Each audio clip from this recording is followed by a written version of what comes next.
aujourd'hui, vous allez voir, mesdames et messieurs, comment Sun, une fois de plus, fait la différence.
L'ultracomputing, c'est un poste de travail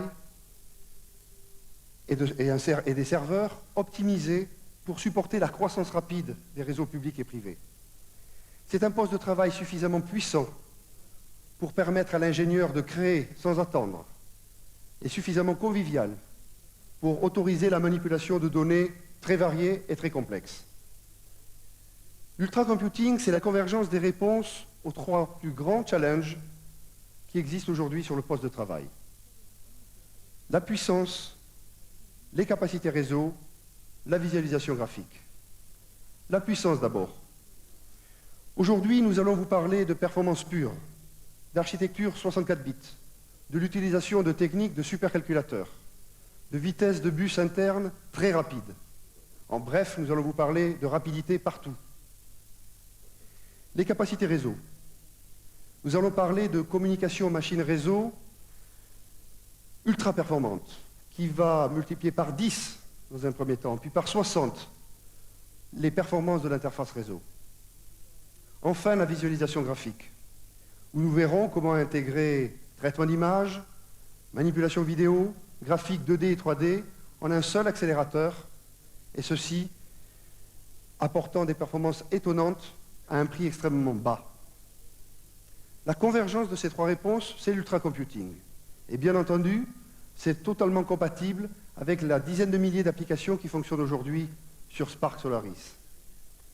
Mesdames et messieurs, en 1982, nous avions annoncé la Sun 1. Souvenez-vous, un demi-MIPS à l'époque, Unix, TCP/IP, c'est virtuellement cette machine, cette station de travail qui a créé l'industrie de la station de travail. En 1989, nous avons présenté à la communauté informatique la Spark Station 1. Environ 10 MIPS, processeur RISC sur le bureau, pizza box et surtout un rapport performance-prix exceptionnel. Eh bien aujourd'hui, en 1995, sur la base du travail de plus de 800 ingénieurs, pendant 4 ans, découvrons ensemble la nouvelle gamme des systèmes Ultra. Musique.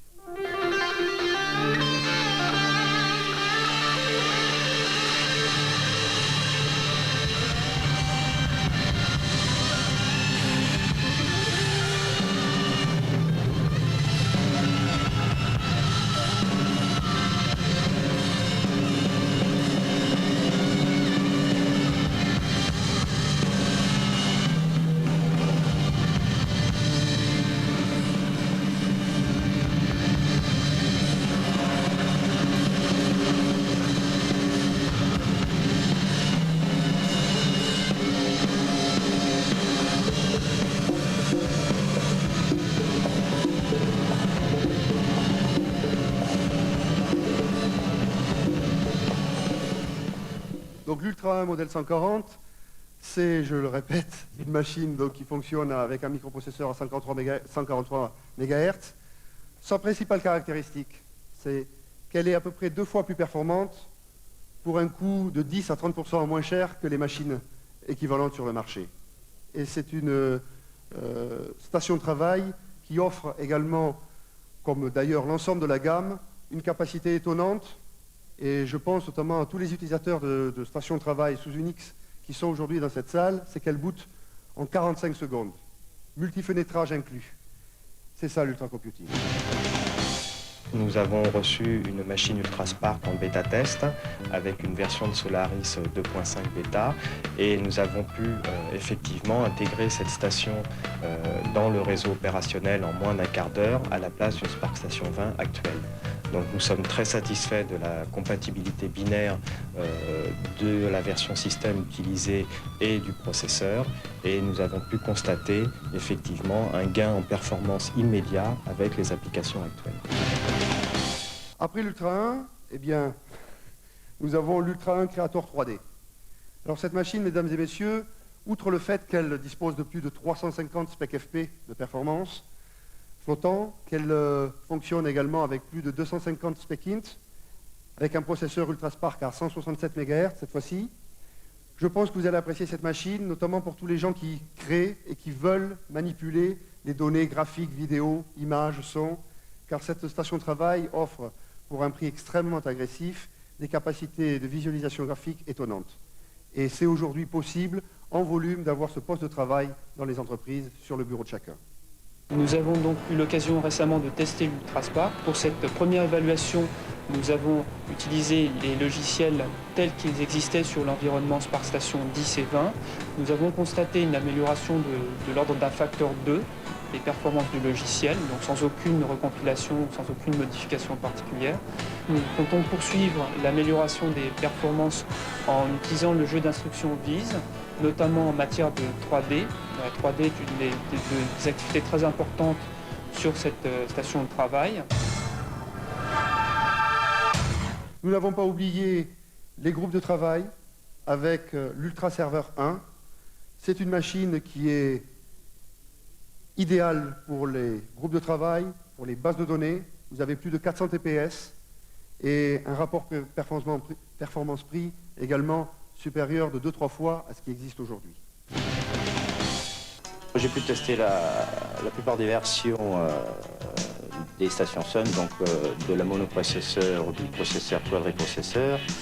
Et en fait, par rapport à une monoprocesseur, le temps de calcul et d'affichage est divisé par 2 par rapport à une UltraSpark. Donc une amélioration sensible et conséquente des temps de préparation de mission, d'affichage de 3D et de calcul en règle générale. Ce qui m'amène à dire en fait que j'ai avec un monoprocesseur UltraSpark les mêmes performances qu'avec une SS20 en quadriprocesseur. L'Ultra 2, c'est le fleuron de notre gamme. L'Ultra 2 Creator 3D. C'est une machine qui est alimentée par 2 processeurs UltraSpark à 200 MHz, qui a des performances graphiques époustouflantes. Mais surtout, aujourd'hui, c'est la station de travail la plus performante de l'industrie, puisqu'elle dispose de plus de 505 spec FP disponibles sur le bureau, comme vous pouvez le voir. Et cette station de travail, elle répond évidemment aux personnes qui ont des besoins de puissance extrêmement importants dans la simulation, dans la création ou dans le traitement des informations.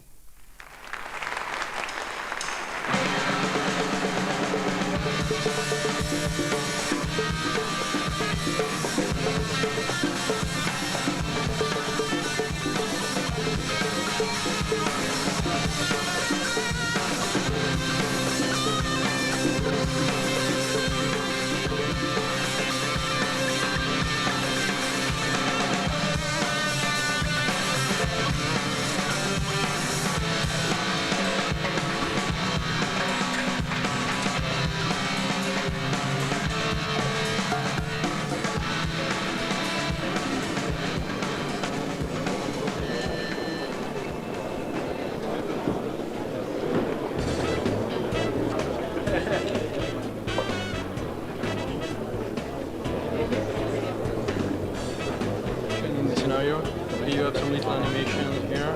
Okay. When you press this band, you can go to the next band. The guy is pushing. The idea of product being a product.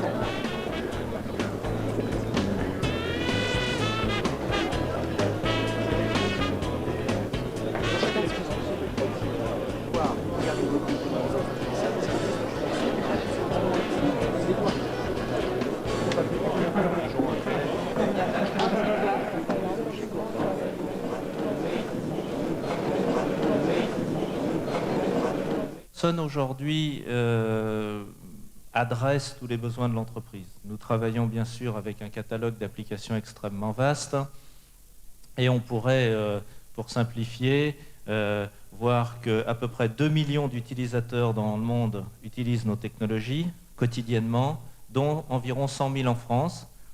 Et on a choisi, pour simplifier la présentation, de les mettre en 3 catégories. Ce que nous appelons les services interactifs, ce que nous appelons les utilisateurs plutôt dans le monde de la gestion, donc des applications commerciales, et les applications du monde technique.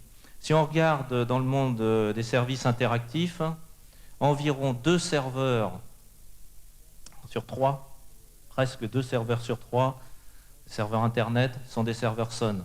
On parlera beaucoup ce matin de Java, des serveurs vidéo.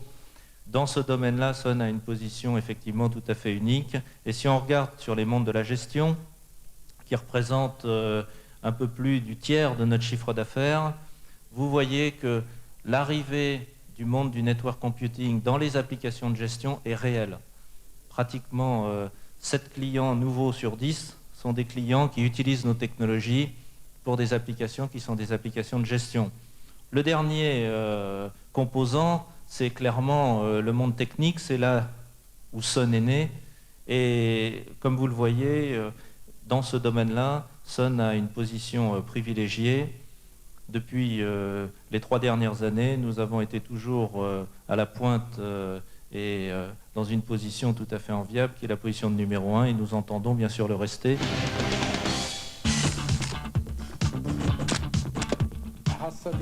Hasselblad est le leader mondial de la photographie de moyen format. Aujourd'hui, nous voudrions arriver à un concept de prototypage virtuel. Et pour cela, il nous faut de la puissance de calcul, des performances graphiques, il nous faut un réseau à grande vitesse. Nous voulons pénétrer à l'intérieur du boîtier de l'appareil pour voir comment fonctionne le mécanisme du miroir. Théoriquement, nous sommes en mesure de le faire dès maintenant, mais quand on passe au développement pratique, cela veut dire ajouter un niveau informatique supplémentaire, avec de la vitesse et du graphisme en réseau. Et je pense que le concept Ultra répond bien à cette définition.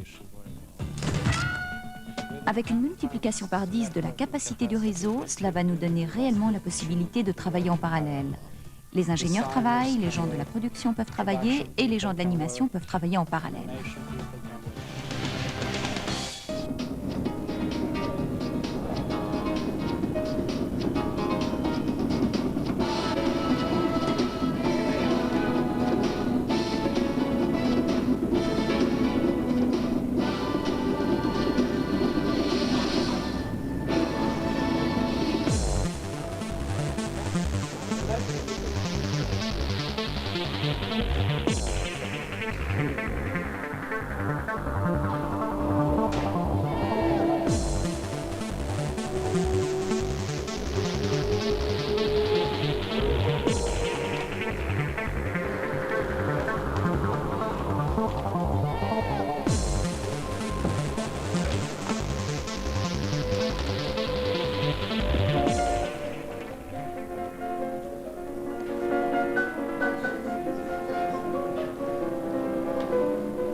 puissance de la famille Ultra s'explique avant tout, bien entendu, par le processeur UltraSpark lui-même.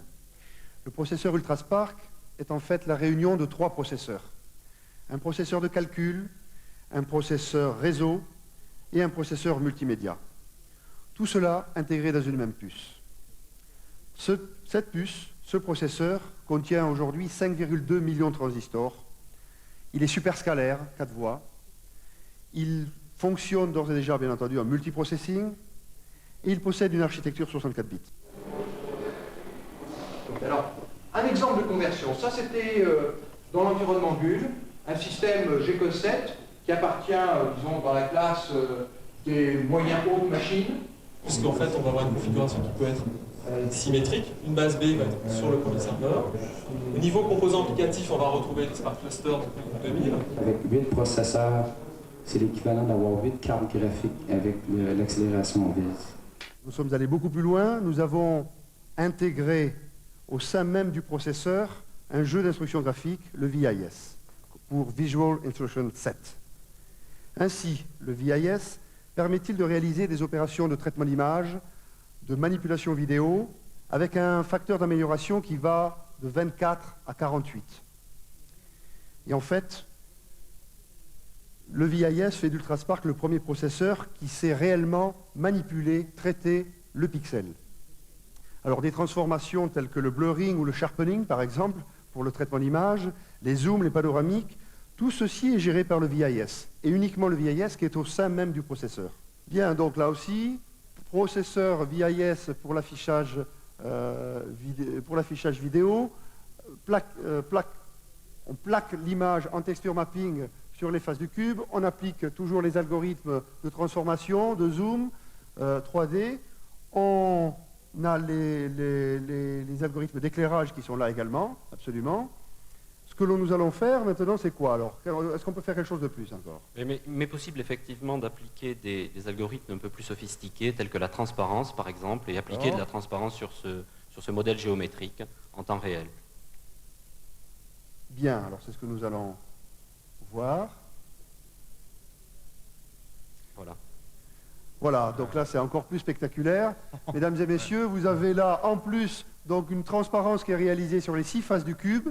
Et Jean-François, vous voyez, il est multiforme, il est partout à la fois. Donc tout ceci est réalisé. Allez, coup de chapeau aux ingénieurs de Sun, hein, quand même. Et pour ma part, je pense sincèrement que c'est la première fois qu'une démonstration aussi complète de toutes ces fonctionnalités graphiques est réalisée sur un système qui, vous allez le voir, est un système vraiment accessible.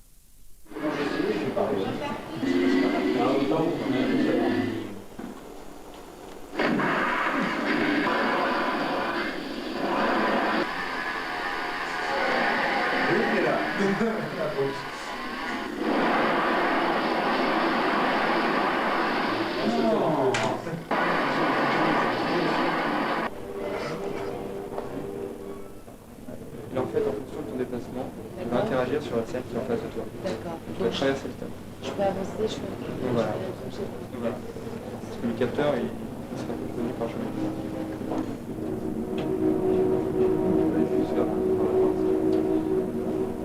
C'est pas vous qui la transformer. Mais derrière, c'est un problème d'interface pour transformer. Et pour des raisons techniques, les capteurs dans les champs ne sont pas linéaires. On peut aussi passer carrément dans l'espace. On peut explorer par des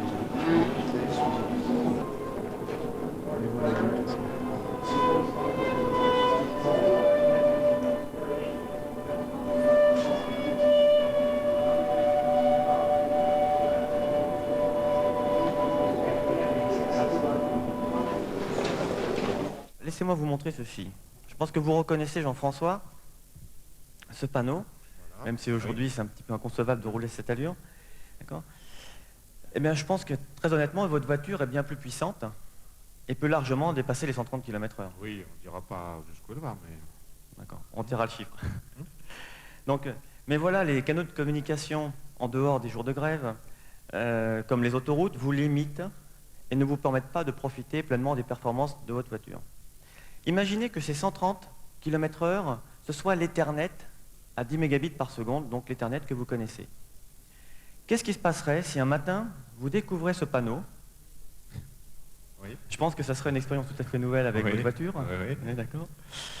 Et eh bien, c'est ce que nous avons fait en proposant le Fast Ethernet à 100 mégabits en standard sur la carte mère.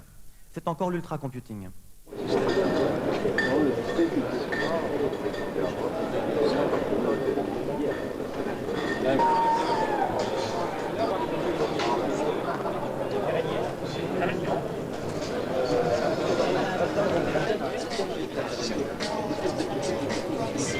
Moi, je préfère être indépendant. Vous voyez, j'ai changé de serveur là en l'espace d'un clic. Donc je vais aller sur le And it's our responsibility today of purchasing, installing. Vous, comme moi, vous avez des PC ou des stations de travail, vous devez donc acheter, installer, faire évoluer et utiliser le système. C'est votre responsabilité. Vous avez des applications, un Microsoft Office ou un tableur Lotus, vous avez un PC, vous êtes l'administrateur, vous êtes l'installateur. À intervalles réguliers, vous devez faire un upgrade de vos logiciels et cela prend du temps, cela est extrêmement coûteux pour l'entreprise. Ce sont des opérations qui sont en temps réel très coûteuses et vous faites partie de ce paradigme du développement d'applications. Eh bien, avec Java, les choses vont changer. Voici ce qui va se passer et je puis vous garantir que cela se produira. Cela prendra peut-être 1 an, 2 ans, 3 ans, mais ce qui est fondamental, c'est le changement que vous allez voir s'opérer qui apparaît ici. Le système n'aura plus d'importance. Vous pourrez acheter le système que vous voulez. Si vous voulez un système Unix, eh bien achetez. Si vous avez un système Mac, très bien. Si vous avez un PC, achetez cela, très bien. Vous pourrez choisir entre des systèmes d'exploitation et des jeux d'instruction qui seront relativement indépendants des applications. Et la plupart de vos applications seront servies par le réseau. Les applications résideront sur un serveur basé sur le langage Java. Et comme nous l'avons dit, les développeurs écriront une fois et ensuite pourront tout publier partout. As we said earlier, software developers will write once, publish everywhere. Ce qui est extraordinaire, et cela explique pourquoi ce langage éveille tant d'excitation de la part des développeurs, c'est qu'il est indépendant du système, il est indépendant de la machine, il est sûr, il est facile à écrire. Vous écrivez une fois votre application, vous pouvez ensuite la diffuser partout. Alors pensez-y, vous voyez le nombre d'applications internes que vous écrivez ou que vous faites écrire au sein de votre entreprise. Et bien là, vous pourrez l'écrire, la faire modifier du jour au lendemain et par réseau, grâce au réseau, ces applications seront à la disposition et accessibles dès le lendemain. Cela va changer de façon fondamentale la manière dont les applications sont développées et déployées. Le concept d'administration va changer également de façon fondamentale. Il n'y aura plus d'administration au niveau du desktop. Au lieu d'un chargement local, à partir du PC, eh bien les applications seront téléchargées à partir du serveur. Alors qu'est-ce que cela veut dire par rapport aux orientations de Sun? Eh bien, il s'agit, ce que nous voulons, c'est la liberté de choix. Nous voulons vous permettre de choisir le bon système d'exploitation, les bons logiciels, et cela indépendamment, sans que vous soyez prisonnier d'un fournisseur.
Mademoiselle, monsieur, bonjour. Je vais d'abord vous remercier de votre présence. Merci d'avoir affronté les grèves. Merci d'avoir surmonté les embouteillages. J'espère tout de même que ça n'a pas été trop difficile pour vous de nous rejoindre. Je vous souhaite la bienvenue au Carrousel du Louvre. Bienvenue dans l'univers Sun 95.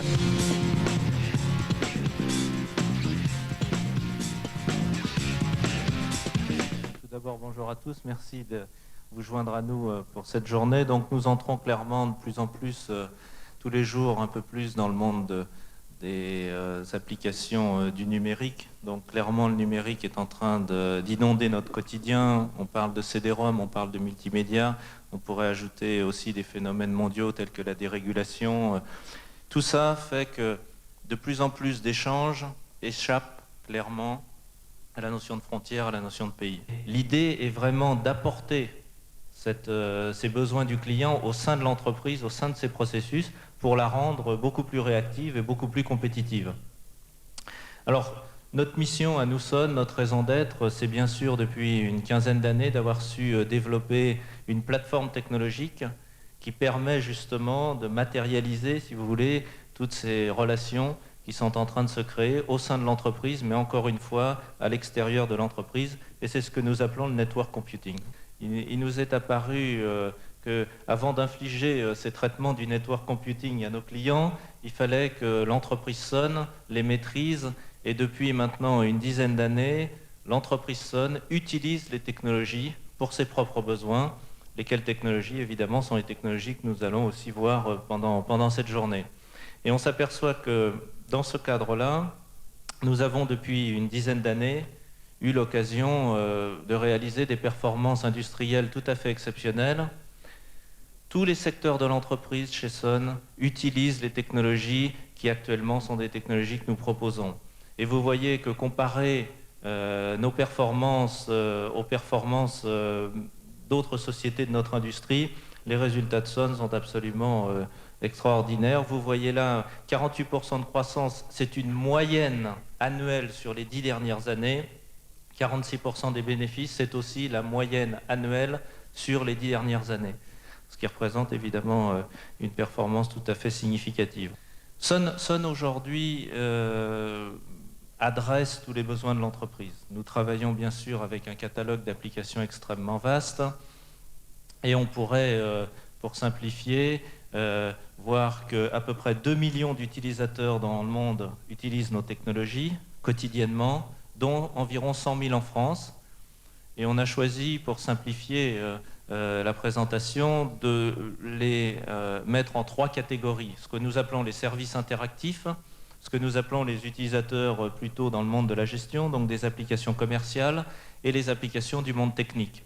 Si on regarde dans le monde des services interactifs, environ 2 serveurs sur 3, presque 2 serveurs sur 3, serveurs Internet sont des serveurs Sun. Bon, nous sommes idéalement positionnés sur ce marché et c'est tout l'enjeu de la matinée. Donc je laisserai bien sûr aux personnes qui vont suivre le soin de vous expliquer pourquoi tout ça se passe de cette façon.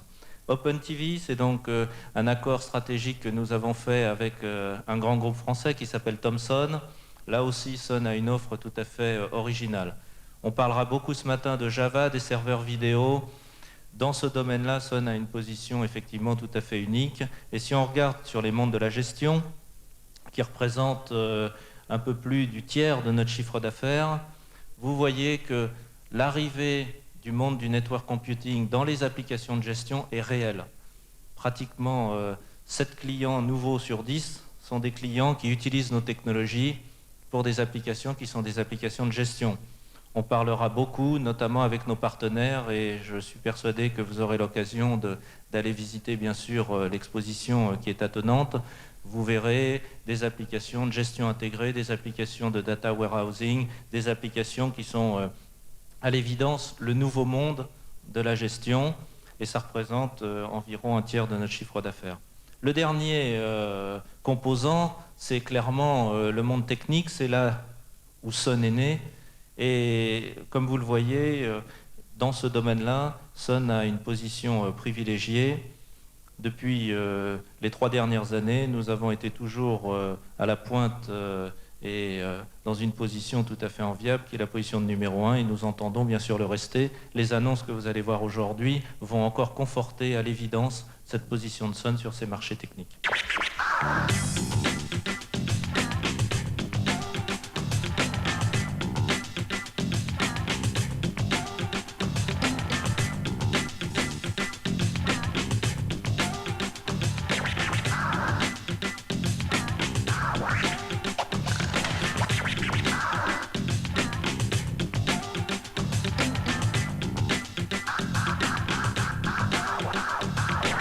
Nous avons débuté notre partenariat avec Sun il y a maintenant assez longtemps, avec les stations Sun 3. Nous l'avons poursuivi avec les stations stations 10 et 20, et nous allons le poursuivre donc avec l'Ultra Spark. L'une des choses que nous avons particulièrement appréciée, c'est la qualité du support technique qui a permis de tirer le meilleur parti des matériels Sun. Nous avons notamment pu optimiser les performances en utilisant la technologie des threads, qui nous a permis d'utiliser des stations biprocesseurs. Nous avons choisi les systèmes Sun depuis maintenant 1989. En fait, nous sommes partis d'une architecture traditionnelle de calcul autour d'un mainframe, et en 88-89, nous avons fait une étude pour mettre en place une architecture distribuée. Nous sommes très satisfaits des relations que nous avons avec Sun. Les relations aujourd'hui sont presque de l'ordre du partenariat, que ce soit au niveau du support apporté par Sun Service que des relations technico-commerciales avec Suncor. Graphonis se définit aujourd'hui comme le premier réseau multimédia en ligne pour le grand public. Donc le choix de Sun aujourd'hui en fait découle de trois grands principes. D'une part, un principe technologique. En fait, on n'a pas pris la décision de prendre Sun pour des raisons rationnelles en fait basées sur une notion de coût ou de prix, mais surtout sur un rationnel basé sur le plan technologique, avec donc la qualité des API du noyau Solaris qui en fait nous permettent aujourd'hui de pouvoir traiter toutes ces informations multimédia au niveau du serveur. D'autres fonctionnalités du style l'utilisation du multithreading par exemple a fait que la plateforme Sun était supérieure en capacité de traitement par rapport aux autres plateformes que nous avions à l'origine testées. L'approche d'exploitation proposée par Sun était tout à fait en ligne avec ce qu'on voulait, sachant qu'on ne voulait pas en fait prendre un choix propriétaire qui se limitait à utiliser un OEM, mais en fait à prendre un choix qui puisse évoluer dans le temps, notamment au niveau du serveur, mais aussi au niveau donc, des capacités de traitement d'information. Aujourd'hui, en fait, on a deux serveurs qui sont un Spark 2000 et un Spark 1000 ici à Paris, et deux autres serveurs intermédiaires qui sont des Spark 1000 qui sont basés en province. L'avenir, en fait, pour nous, c'est de continuer donc, à travailler sur cette même plateforme, sachant qu'aujourd'hui, Sun investit énormément dans le domaine donc, des réseaux et de l'Internet, et essayer de continuer donc travailler la main dans la main pour pouvoir développer un environnement qui sera adapté aux technologies du moment, sachant qu'elles vont évoluer très vite durant ces 2-3 prochaines années. Le directeur marketing produit de Sun France, Bruno Ourdel, s'il vous plaît, mesdames et messieurs, vous pouvez applaudir également.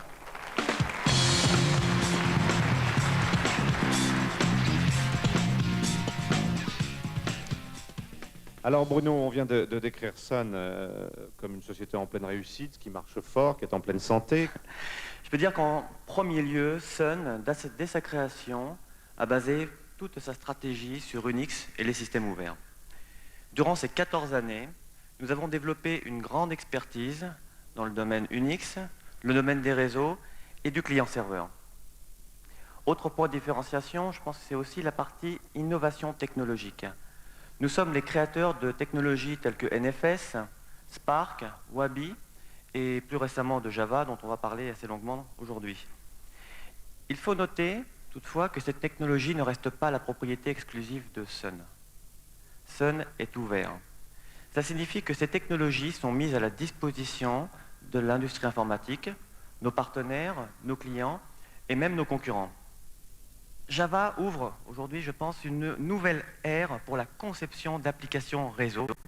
Et en quelques semaines, après l'annonce faite de Java, au mois de mai dernier, Java a conquis la communauté informatique et particulièrement les développeurs. George Gilder, du journal Forbes aux États-Unis, a même écrit « Java est un saut fondamental dans l'histoire de la technologie. En peu de temps, l'unité centrale et ses logiciels deviennent périphériques, le réseau devient central. Alors Java, comment ça fonctionne? Alors comment ça fonctionne concrètement? Java est un langage de programmation orienté objet, qui combine, on peut dire, le meilleur des langages C et C++ pour créer des logiciels qui s'exécutent sur n'importe quel client. Ça inclut les PC, ça inclut les stations de travail, les navigateurs Internet. Java est de fait un outil idéalement adapté pour créer des logiciels pour Internet, car les applications Java sont déjà interprétées et donc s'exécutent en toute sécurité sur tout ordinateur. Ces applications développées en Java peuvent ouvrir et accéder les objets sur le réseau Internet, par exemple, avec la même facilité que s'ils étaient en local. Et point extrêmement important, lorsque vous mettez un logiciel sur un serveur web, celui-ci devient immédiatement disponible à plusieurs dizaines de millions d'utilisateurs.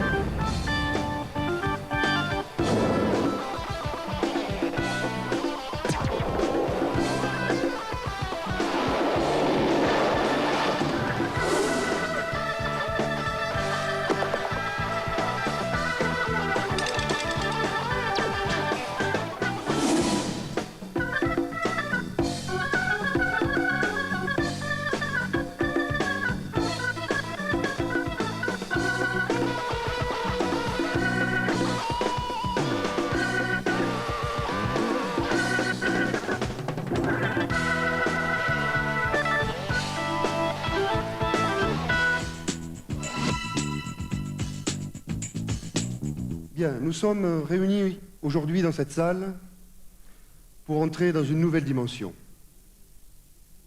Depuis près de 14 ans maintenant, Sun, tous les ans, annonce des nouvelles stations de travail. Mais aujourd'hui, c'est réellement une date historique pour nous, pour Sun. Pourquoi? Eh bien, très simplement parce qu'aujourd'hui, nous n'allons pas tout simplement vous parler de rapport prix-performance. Nous n'allons pas seulement vous annoncer un super microprocesseur ou même une super machine, non. Aujourd'hui, ce que nous voulons faire, c'est redéfinir complètement le concept même de poste de travail. Ce que nous allons faire aujourd'hui, c'est présenter des plateformes qui seront la base de l'innovation pour les années à venir. Et surtout, c'est vous présenter la première gamme de systèmes qui sont conçus, optimisés pour fonctionner à l'ère du réseau. Nous avons donc besoin d'un nouveau concept, l'ultra-computing. L'ultra-computing, c'est un poste de travail et des serveurs optimisés pour supporter la croissance rapide des réseaux publics et privés. L'ultra-computing, c'est la convergence des réponses aux trois plus grands challenges qui existent aujourd'hui sur le poste de travail. La puissance, les capacités réseau, la visualisation graphique. Mesdames et messieurs, en 1982, nous avions annoncé la Sun 1. Souvenez-vous, un demi-MIPS à l'époque, Unix, TCP/IP, c'est virtuellement cette machine, cette station de travail qui a créé l'industrie de la station de travail. En 1989, nous avons présenté à la communauté informatique la Spark Station 1. Environ 10 MIPS, processeur RISC sur le bureau, pizza box, et surtout un rapport performance-prix exceptionnel.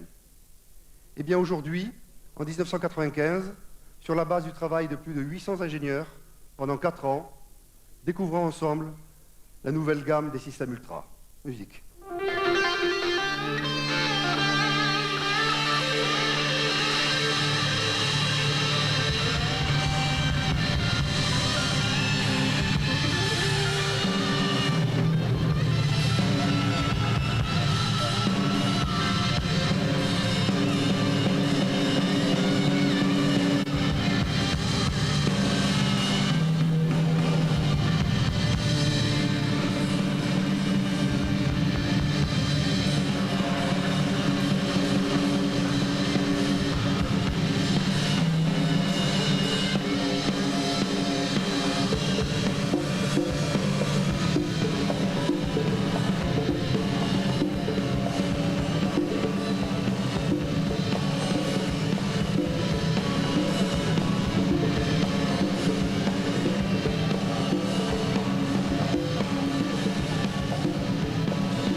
Très simplement, la puissance de la famille Ultra s'explique avant tout, bien entendu, par le processeur UltraSPARC lui-même. Le processeur UltraSPARC est en fait la réunion de 3 processeurs. Un processeur de calcul, un processeur réseau et un processeur multimédia. Tout cela intégré dans une même puce. Cette puce, ce processeur, contient aujourd'hui 5,2 millions de transistors. Il est superscalaire, 4 voies. Il fonctionne d'ores et déjà, bien entendu, en multiprocessing. Et il possède une architecture 64 bits. Les architectures actuelles sont à base de bus. Aussi rapides que ces bus puissent être, ils ont un gros inconvénient aujourd'hui. C'est qu'en fait, ils ne permettent qu'une seule conversation à la fois entre 2 composantes du système. C'est pourquoi nos ingénieurs ont considéré les techniques utilisées dans les supercalculateurs et ont finalement créé une toute nouvelle architecture. Cette architecture, c'est l'UPA, pour Ultra Port Architecture. Excusez-moi quelques termes techniques. L'UPA, c'est un crossbar à commutation de paquets. C'est donc un dispositif qui fonctionne à 83 MHz et qui va autoriser, comme vous le voyez sur votre écran, la communication et les conversations en parallèle entre les différents composants du système. Le processeur peut dialoguer avec les entrées-sorties en même temps que l'accélérateur graphique échange des données avec les entrées-sorties, par exemple. Avec cette architecture, on va tirer parti du meilleur de chacun des composants.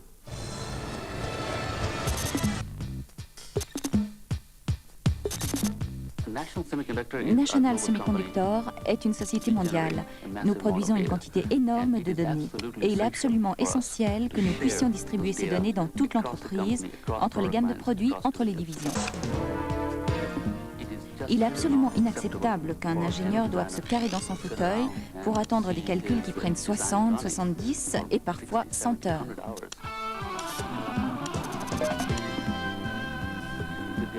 Avec l'environnement Ultra, Sun peut fournir la puissance brute que nous recherchions, la capacité de sortir les données plus vite, la possibilité de donner à nos ingénieurs des environnements qui réduisent la durée de cycle de travail.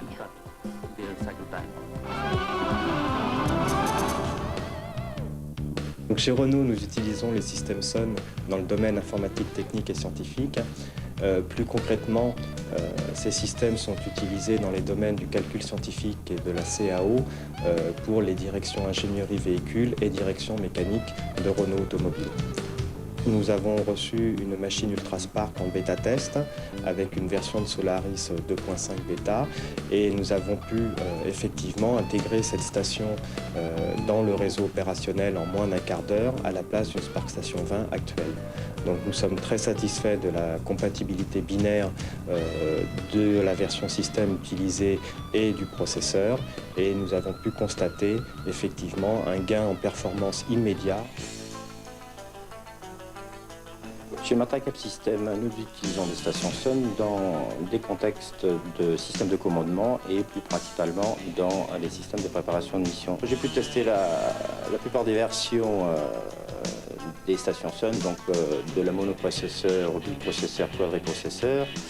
Et en fait, par rapport à une monoprocesseur, le temps de calcul et d'affichage est divisé par 2 par rapport à une UltraSPARC. Donc une amélioration sensible et conséquente des temps de préparation de mission, d'affichage de 3D et de calcul en règle générale.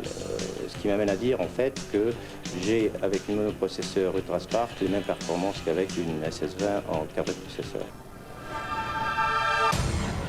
Le réseau, durant ces dernières années, a été limité, on peut dire, à l'Ethernet à 10 mégabits par seconde, ce qui gêne réellement les utilisateurs pour utiliser toute la puissance de leur système. Les systèmes aujourd'hui sont très puissants, on les connaît, mais le réseau est un goulot d'étranglement qui est aujourd'hui connu et bien reconnu. Avec notamment l'explosion du multimédia, certaines opérations qui utilisent de gros volumes de données, telles que la vidéo, les images haute définition, sont tout simplement impossibles à réaliser au travers d'un réseau. Ce que nous avons aujourd'hui dans l'ultra-computing, c'est du fast Ethernet à 100 mégabits par seconde et qui, de plus est en standard dans nos systèmes. Alors vous allez faire comme tout à l'heure, vous allez nous faire une petite démonstration. Alors, je vais faire d'abord une petite métaphore. Et je crois que cette métaphore est malheureusement un petit peu d'actualité, voire heureusement. Et surtout, ne souriez pas, parce que vous voyez que ce sont des vitesses qui aujourd'hui sont inaccessibles dans Paris. Surtout ce matin, oui. Donc, Jean-François, je crois que vous connaissez bien ce panneau-là. Oui, 130 à l'heure, c'est aujourd'hui, ça fait effectivement rêver. Maximum autorisé quand il n'y a pas de grève. Quand il n'y a pas de grève. Peut-être pas dans la rue de Rivoli. Mais je sais que Jean-François, que votre voiture est bien plus puissante. Oui, bien entendu, pas de doute. Et donc, vous pouvez largement les dépasser. Je vous demande pas combien. Non. D'accord. Mais voilà, on sait bien que les canaux de communication, les autoroutes, vous limitent et ne vous permettent pas de profiter des avantages de votre voiture. Maintenant, imaginez tout simplement qu'un matin, vous découvrez ce panneau-là.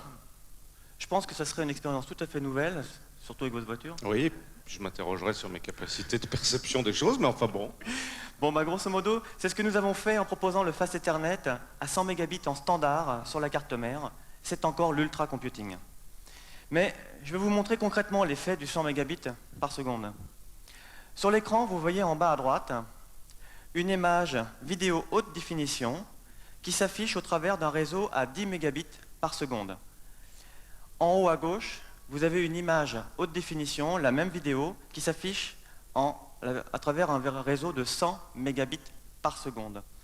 Ce qu'il faut bien comprendre, c'est que ces images sont chargées depuis un serveur au sein de la machine, traitées par le processeur et affichées.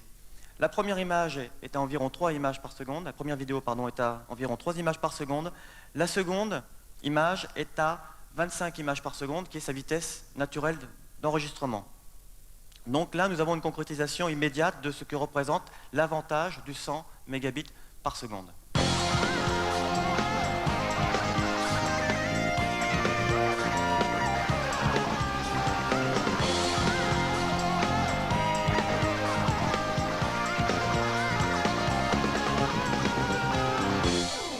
Avec Hubert Catanès à nouveau, qu'apporte Ultra donc à la visualisation graphique? Quand on vient de voir l'explosion de la bande passante là, dont le monde et la communauté informatique va pouvoir bénéficier, et nous savons que les machines Ultra vont être alimentées à travers ces réseaux extrêmement puissants de toutes sortes de données. De l'image, de la vidéo, du graphique 2D ou du 3D. Et après tout, c'est avec ce type de données que réellement la création et la communication est la meilleure entre les individus qui sont au sein de l'entreprise. La première des idées qu'ont eu nos ingénieurs, c'est d'utiliser les super performances en calcul flottant du processeur Ultraspark lui-même. Parce que tous ces traitements graphiques, c'est essentiellement du calcul flottant. Et avec cela, nous ne sommes pas arrêtés là. Nous sommes allés beaucoup plus loin. Nous avons intégré au sein même du processeur un jeu d'instructions graphiques, le VIS, pour Visual Instruction Set. Ainsi, le VIS permet-il de réaliser des opérations de traitement d'image, de manipulation vidéo, avec un facteur d'amélioration qui va de 24 à 48. Et en fait, le VIS fait d'Ultraspark le premier processeur qui sait réellement manipuler, traiter le pixel. Alors des transformations telles que le blurring ou le sharpening, par exemple, pour le traitement d'image, les zooms, les panoramiques, tout ceci est géré par le VIS, et uniquement le VIS qui est au sein même du processeur. Nous disons non aux options chères. Et donc, nous avons créé une toute nouvelle carte graphique, d'ailleurs, je l'ai ici, la voici. Vous voyez, elle est extrêmement réduite, donc elle se met parfaitement au sein du processeur, au sein du système Ultra. Et je dirais, cette carte, nous l'avons appelée le Creator. Creator parce que précisément, nous pensons que c'est elle qui va apporter les possibilités de création qu'attendent aujourd'hui les ingénieurs. Cette carte incorpore une nouvelle technologie qui s'appelle la 3D RAM. La 3D RAM, c'est une technologie que nous avons développée et brevetée conjointement avec Mitsubishi et qui présente les avantages suivants. Nous avons 5 à 10 fois la performance de la vidéo RAM. Nous utilisons, dans les différentes composantes de cette carte, le meilleur des 3 technologies. La RAM dynamique, qui équipe les mémoires habituelles, la static RAM, qui équipe les mémoires cache, ou la vidéo RAM, qui équipe les mémoires graphiques. Vous avez le meilleur de ces 3 technologies au sein de cette même puce. Et enfin, le plus important, c'est l'unité de traitement local. Elle est intégrée au sein même de cette technologie mémoire, ce qui fait qu'en fait, les données vont pouvoir être traitées des algorithmes sophistiqués comme l'anti-aliasing, l'alpha blending pour les transparences par exemple, ou le Z-buffering pour les effets de relief, eh bien tout cela va être traité à l'intérieur de cette carte sans que les données aient à sortir de cette carte pour aller vers une autre entité du système. À nouveau une petite démonstration. Donc en fait, cette petite caméra est connectée directement sur le système Ultra. Et là, nous allons prendre l'image, le signal vidéo en temps réel. Nous allons l'afficher à l'écran. Je crois que ça va arriver. Et ensuite, on va essayer de refaire les mêmes manipulations. Je tiens à vous préciser évidemment que, comme vous en doutez, tout ceci est fait totalement en direct. Hein, pas de trucage. On voit la vidéo de notre ami Jean-François. Jean-François, baissez votre tête, là, vous êtes trop grand. Voilà, c'est parfait. Voilà.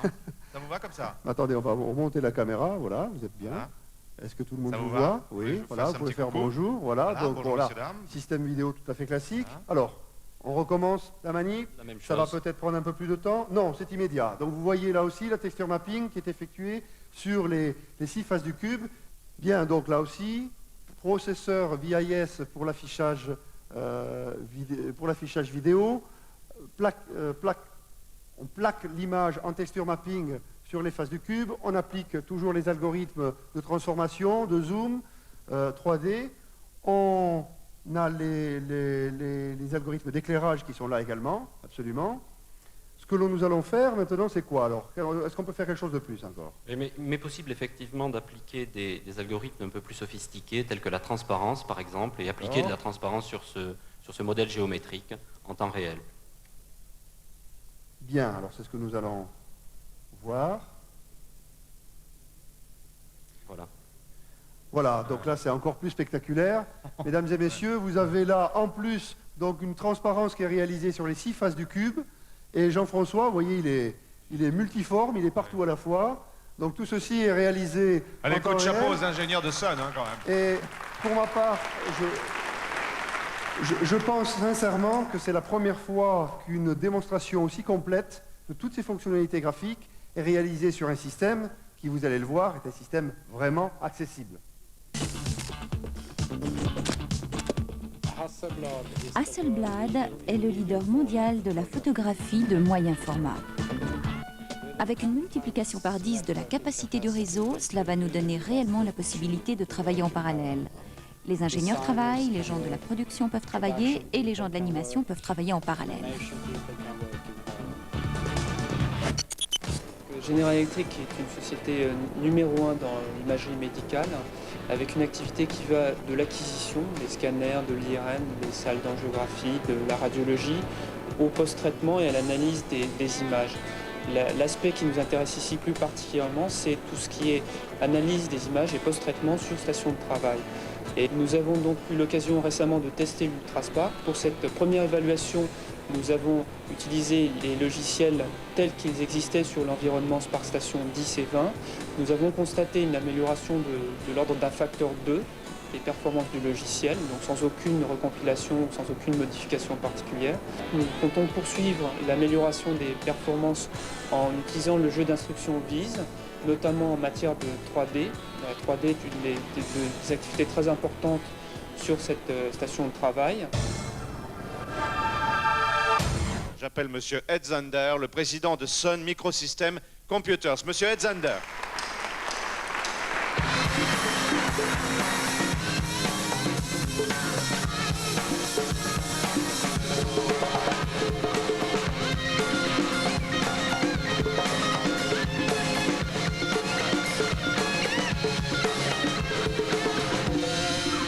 Good morning. As you can see, my French isn't too good, so that's why we have these little microphones or translators for you. So please bear with me while I do this in English. I want to, first of all, thank you all for coming here today. Nous pensons que nombre d'applications personnalisées, par exemple dans le monde de la distribution de détail, du côté des kiosques par exemple, dans le domaine de la formation également, des applications internes simples, eh bien, pourront tourner avec ce type de machine. Alors, qu'est-ce que cela veut dire? Eh bien, cela veut dire que l'on va évoluer vers une plus grande liberté de choix. Nous voulons vous donner la possibilité de choisir le bon équipement, le bon système d'exploitation, les bonnes applications, la bonne infrastructure réseau, et cela indépendamment, sans vous lier à un vendeur, à un constructeur. Et nous avons des engagements dans ce domaine avec une compétence et un sens de l'excellence. Merci encore d'être ici ce matin. Merci de partager notre intérêt pour la gamme de produits Sun. Je voudrais remercier et féliciter encore l'équipe française de la situation. Merci beaucoup.